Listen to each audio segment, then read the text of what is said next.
Hello, our friends, Evolutionary Energy Arts family. Hello there. Welcome back.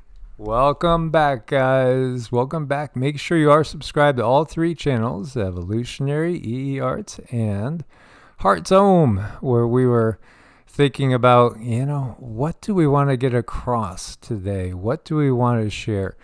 And we had to really, I guess, just say what have we been doing ourselves? What have we been working with?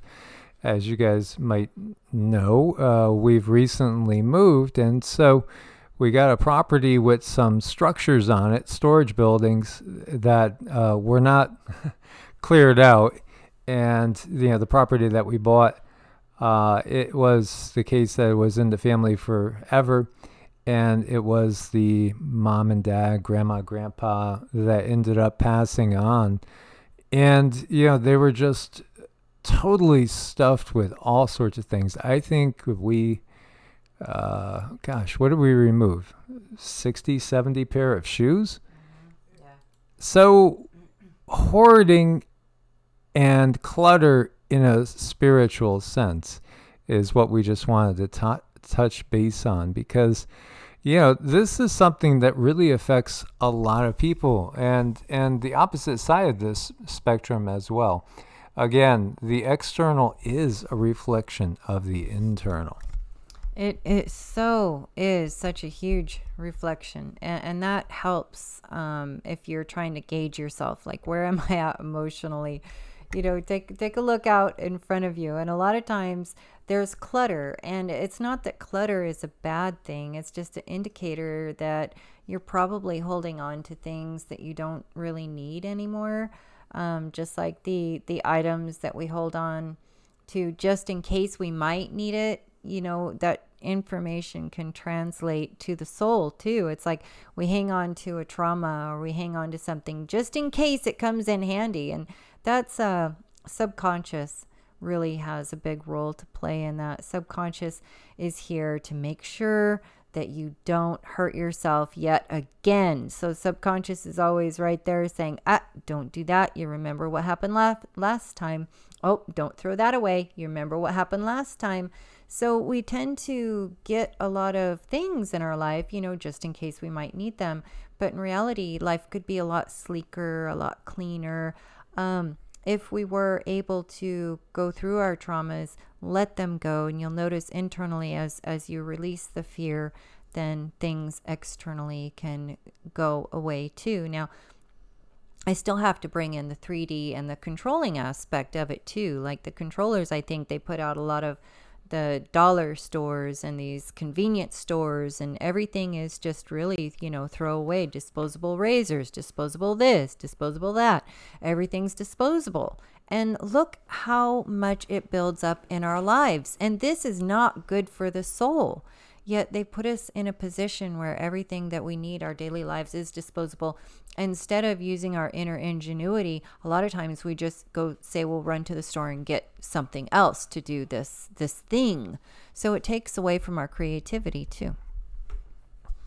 Absolutely. So, again, if we look at things and we're really honest with ourselves, when we look around us, does our home look like this? I mean, what sticks out to me is the stains on the wall, and again, the thought of bacteria and mold and things that can definitely impact our physical health. Our emotional state is so underestimated in Western medicine and science as to our overall level of health and well-being in more than one way. Again, if we're constantly holding on to things, it does usually have something to do with some sort of fear of lack. And I've actually, been at work in many different aspects of the medical field. And many times, if there is no obvious reason, like, hypothyroidism, if somebody's gaining weight, a lot of times it has to do with a form of depression and also fear. Mm-hmm. And, usually they accumulate a lot of things. They have a lot of things. And I can tell you, I'll share my own experience in my own life, having gone through some medical issues, problems, and the fear of being in pain. You should see my house. I have like all kinds of herbal remedies. I'm starting to make my own tinctures. So yeah, I mean, I have my own demons that I have to slay. You know, I have my pill maker. I make all my own powdered pills because I'm kind of scared. I don't like buying stuff from the store. I don't know where it's sourced. But yeah, you could look around and I have, oh my gosh, talk about a witch's kitchen. I mean, I have everything in here, and I'm usually in the other part of the kitchen making up my concoctions and teas and this and this and that. And that's because I'm afraid of the kind of sickness or illnesses that I've been through. I'm going to be in pain. So if I don't have something to start to treat it right away, I'm going to have to endure some pretty serious pain. And that's something that I hold on to. You know, if that helps anyone, that's me. Yeah, obviously this is a disorder. It is a mental and emotional condition, and it is something that afflicts a lot of people. And of course, if we are preppers, you might think, well, shoot, I might need this. Oh, but what if I can't get it again? You know, what am I going to do? And, you know, we may have a redundancy to our redundancy to our redundancy. There is good redundancy, and we are in unique times. We do know, and I know you guys understand the bigger picture out there, that we're going to need to be more self-sufficient as possible. But at the same time, we need to be able to function and realize, too, that when you have clutter, when you have, you know, even just dirt, you know, it does weigh you down. And, you know, I went from one extreme to another in relationships. I went from my first relationship, you know, we met at 16, and that's where my kids come from. And, you know, when I first went to her house when we were kids, I was stunned because, you know, it was like, wow, there's dishes everywhere. I think that's from last night. That might be from the night before last. Things, let's just say, were not so neat and tidy. Now, my mom, we always kind of, you know, you did the dishes right after dinner. I mean, as soon as dinner was done, we did dishes. When the dishes were done, and I would help her. I mean, my dad didn't, but it was more of a, I guess, a 1950s family in so many ways, because, you know, Dad would go and put the ball game on. That's just the way it was. But I would help her. And it was always done immediately. There was no putting things off. We didn't really eat in front of the TV. We always sat at a table and ate regular dinners. And then when I met who was to be my first wife, her family, you know, didn't always eat together. They hardly ever ate together, you know, so they ate in front of the TV and they left the dishes there sometimes too. Or, you know, one of her two brothers or both brothers would take their food and go up into their room, and the dishes might stay up there for weeks. You know, a totally different scenario that was kind of shocking to me. And, you know, again, each person is unique, but this does show, again, our mindset. It shows our emotional state. And we're not condemning anybody that is maybe a hoarder, as Cindy, you know, before me, the last relationship she was in was with a hoarder. I mean, a bad hoarder that, you know, again, you could barely move through the house because you never know. We might need that newspaper from 1976. It was difficult, but then you also have to understand when people are in this space, they're in this space because of some pretty serious trauma. So that's why you want to extend out the heart chakra when you see this, instead of being, you know, ooh, look at that. More like, you know, well, what, you know, how can I help you? Is there anything I could do to help you feel better, you know, because they are in an enormous amount of pain, and then they're trying to cover themselves and stuff themselves with stuff so that they don't really have to face what's inside. And on the other side of it, we have obsessive compulsive disorder symptoms. So, you know, while my ex and I are good friends and we get along very well, We definitely came from different backgrounds, and it was challenging because, we have one person that's used to everything being kind of clean and relatively organized, and the other person where it wasn't a priority. And that can make for a difficult go. And so after that relationship, the next relationship I was in was with this OCD. So that if I read a book and put the book back and the book started with a C and I put it after a book that started with a D, then I was in trouble. If it was a video, same thing. If the towels were not organized according to the colors and the types, oh, that was a problem. Forgetting to put the cap on the toothpaste one time caused a major argument. And so this is just sharing with you guys that this is how life is. We're going to encounter people in life that are going to be one extreme, and then we're going to encounter them that are going to be the opposite, where it's going to drive them crazy if you have a spoon on the wrong side of the plate. And this all represents an imbalance in ourselves, really, truly, emotionally. It's all part of things that we have to come to terms with in ourselves. And so much of all the things that we come to terms with are really societal conditioning. And, conditioning from our families when we're growing up. The people that are influential in our life, which might be teachers or pastors or who knows, neighbors, just friends again. So much of, and of course, obviously, TV and the media of all sorts nowadays, YouTube and YouTubers could have a big influence. So we're mindful of that as well. It's all about really finding an ability to bring ourselves into a state of equilibrium. And this is something that takes time, takes patience, takes practice. And I can't think of anything better than mind, body, breath practices. Because again, whether we're hoarding or whether we're OCD, our minds are hyperactive or they are imbalanced in some way. So like Buddha said, find the middle path. It's the middle path that will lead to the most freedom and peace in life. Boy, and that middle path, once you touch on it, it's really, really, really nice. And it's not something that's going to happen immediately when you do the mind, body, breath work.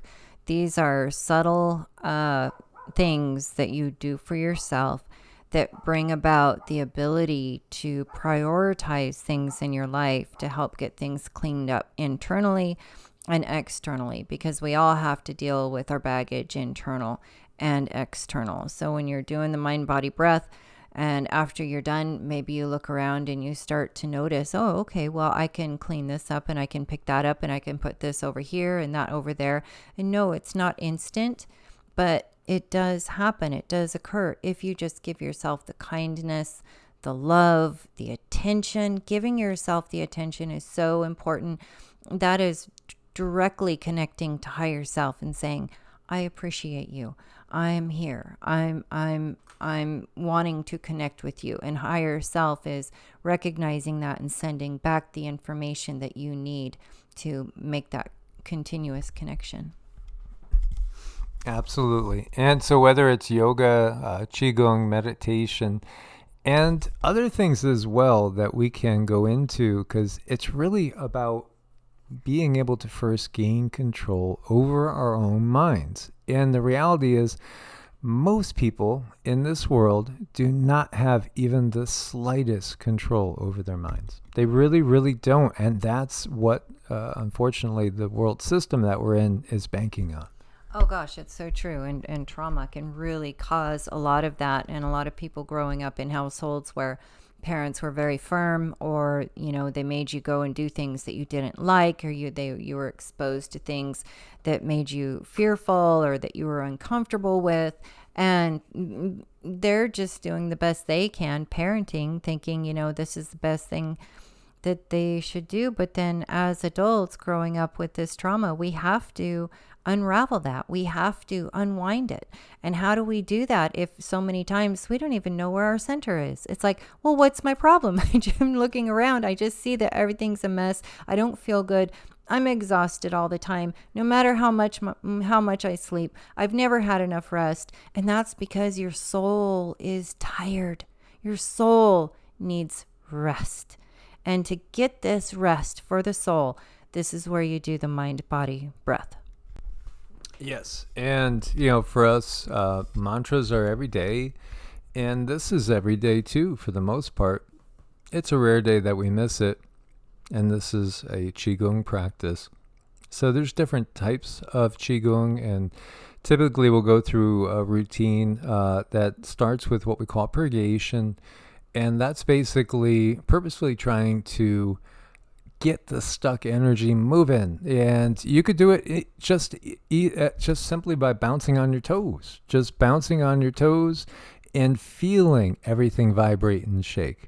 I've been to seminars being given by some of the world's best Qigong teachers, masters, and they all have different approaches. One came out and was literally just having us laugh, and we laughed for 10 minutes straight. And we would go up to everybody and have a slightly different laugh. And it was really amazing because, my gosh, you were just buzzing head to toe. You could feel every little cell in your body tingling. It was so fun and so crazy, but a novel approach, but it worked. And you have to recognize, too, that getting rid of stuck energy is also getting rid of stuck emotions. Because, again, emotions get buried in our bodies. So when we can't process something, according to acupuncture and medical Qigong theory, it literally gets stored off of one of the meridians. The meridians are like the energetic vascular network of the body in something called loud channels. And there's an actual location. So if it's anger, it's going to be pretty close to the liver. If it's fear-based, it's probably going to be in your lower back, around your kidneys. Again, each one of the organs has the emotions that are associated with it. If it's grief, it's going to be around your lungs, and then you're going to have propensity for breathing issues. So getting that purgation going, getting that stagnant energy moving is key. And again, Qigong is fabulous for that. And what this position here is called embracing the tree.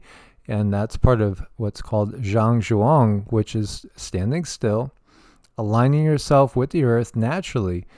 And that all of a sudden starts to pull the life force into us.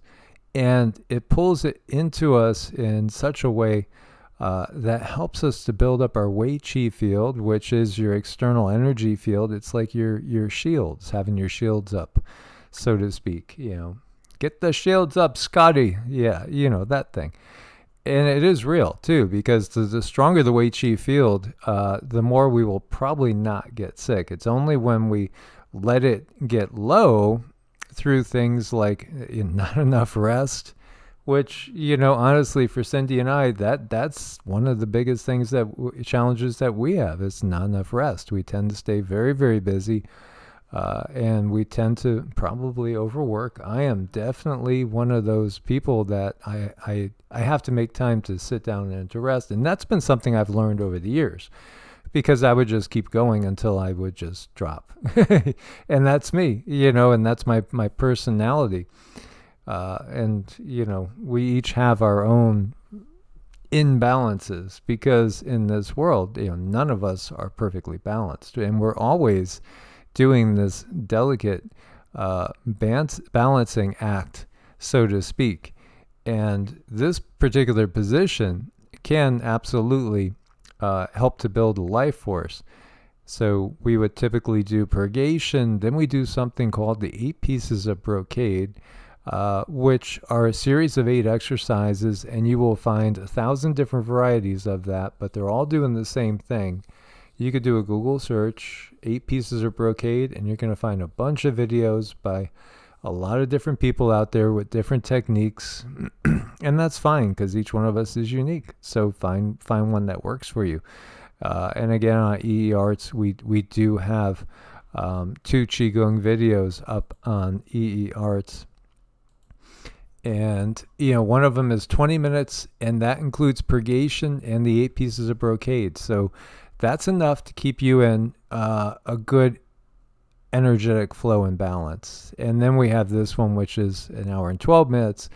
Now, that one is much more intense and could actually leave you a little tired, but also incredibly energized. So, do check them out as well, but do check out others as well. You might find some that you resonate with more. So mind, body, breath practice is just, it's a must. It really is a must in these times. You can't really gain control of your mind without a mind, body, breath practice. Mm-hmm. Right. It's very difficult, and it does take effort, and everyone is individual, and you just have to find out what's going to work for you, but I can tell you that path to getting control of the mind is through learning how to do these things like meditation. And it allows you to release a lot of trauma. It's just that time when you need to sit quietly and process the energies coming in, and somehow it makes room for your soul to release and to grow. And if you're one that's really, you're going to go, push, you have to be very, very careful with that, with yourself, because Saturn is a lovely planet, but it also teaches us many lessons. So if you are going and completely ignoring yourself, and you're just taking care of everyone else, you're taking care of everything else, you're doing everything for everyone else, sometimes Saturn will just make you sick. So now you have to sit down and just simply take care of you. Or you might get in an accident. So now you have to sit down and now you do have nothing to do. So you start on your mind body practice. So I really encourage people to just start taking care of yourself now, so that you don't have to deal with Saturn. And so we go to the Yoga Sutras of Patanjali, which really could occupy hundreds of hours of discourse. But what I wanted to get across was, again, I made a statement earlier on EEARTS saying, and it was the conclusion of Mauro Bellino, the translator that used to work for the Vatican. And this is somebody that understands Hebrew. He translates Hebrew. And my statement was really, it's the statement that he made at the conclusion of the book. The Old Testament is not really about spirituality. If you want to understand spirituality, you have to go into things like the Tao Te Ching, the Yoga Sutras of Patanjali, again, the Shiva Sutras, the Puranas, the Upanishads. There's so many amazing deep dives into true spirituality, which is really it's just understanding who we are through the densities and the different layers to our consciousness. And when you go into the Yoga Sutras, which, again, these are expounded on by many different people throughout the centuries, it's all about gaining control of the mind. Yoga means union, and in this case, we're talking about union with the divine. First, we have to learn how to control the mind. As you see this instruction on yoga restrains the turnings of the mind. Because whether we're phobic and we're hoarding things and we're thinking, I might need this, you never know, you're gonna have to have this thing, whatever it is. Or again, it's just a case of clutter, and there's depression going on, and you just don't, you feel like you don't have the energy to clean. I can't clean because I just don't have the energy. I don't feel good. I'm always sick. I'm always tired. I don't have the energy. And again, that creates the environment with mold growing around you and, on the food, and it's a nasty cycle. It really, really is. Or the other side of things, where we're OCD, we're obsessive compulsive, perhaps, we go to the other extreme, and we cannot shut our mind off because it's always going. I would be like on that end. And if it wasn't for the meditations and the mantras and the Qigong, yeah, absolutely. The only other thing that would ever work would be something that would take you into a line of consciousness where the dark energies could totally take advantage of you.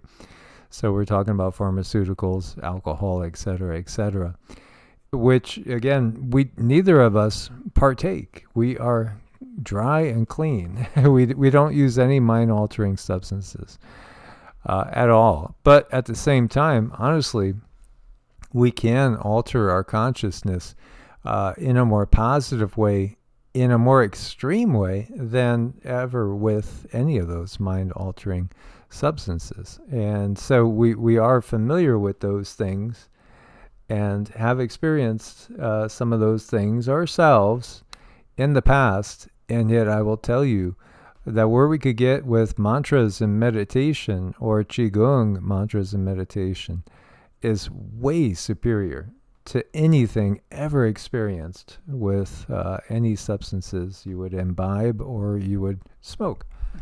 Oh no, I've been there. I've done that. I've had my struggles. I've slayed my demons. I still have plenty of other demons to slay, but I go about it a different way, but I have learned many valuable lessons and met some really, really wonderful, amazing people who went down a dark path as well. And the amazing wisdom and knowledge that you carry out of there when you decide to turn your life around and change things is just astonishing. And there's no way any book could encompass just having a group of people who have been down darker paths that have decided to change their lives. There's just no better feeling than sitting down with them all and just kind of getting real with each other and talking with each other, sharing experiences about, how did you get better? How did you heal yourself? How, what are the things that you do to make your life brighter? What do you do to go to bed every night and wake up, real happy to face the day? And getting people in conversation in that, there's just no better thing. Absolutely. So again, here, instructions on yoga. That's 1.1, 1.2. Yoga restrains the turnings of the mind. And then 1.3. Then the seer stands firm in his own form.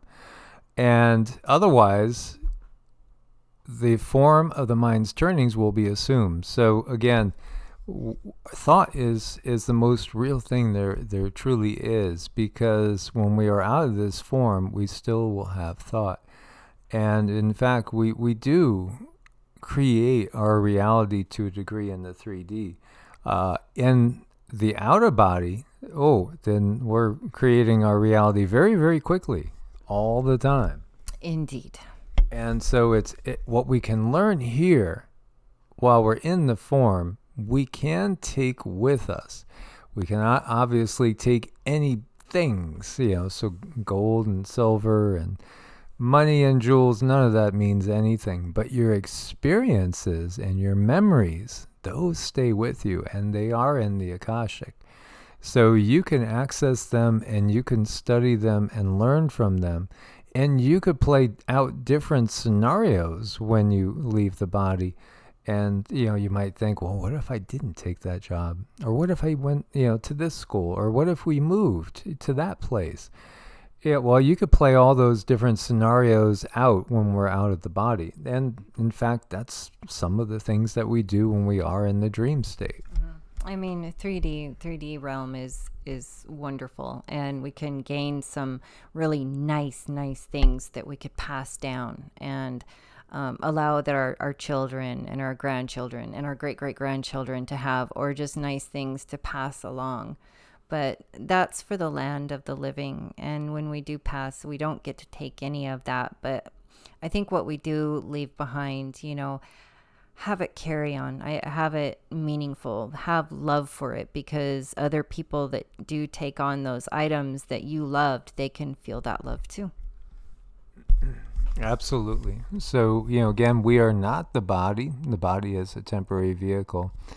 And it's even been said we are not even the mind. We are simply the watcher. And there are a lot of references to watchers in the biblical texts as well. And there's, of course, multiple different things meant by that. So it is all about gaining control of our mind and recognizing, too, that the state of the mind is conditioned so much by the way that we are breathing. And so that's really another whole topic. But by gaining control, doing regular mind-body breath practice, you could literally change everything about your life in a positive direction. Everything. As always, guys, thanks for your support on Ko-Fi and Patreon. Much love, God bless, and namaste. Namaste.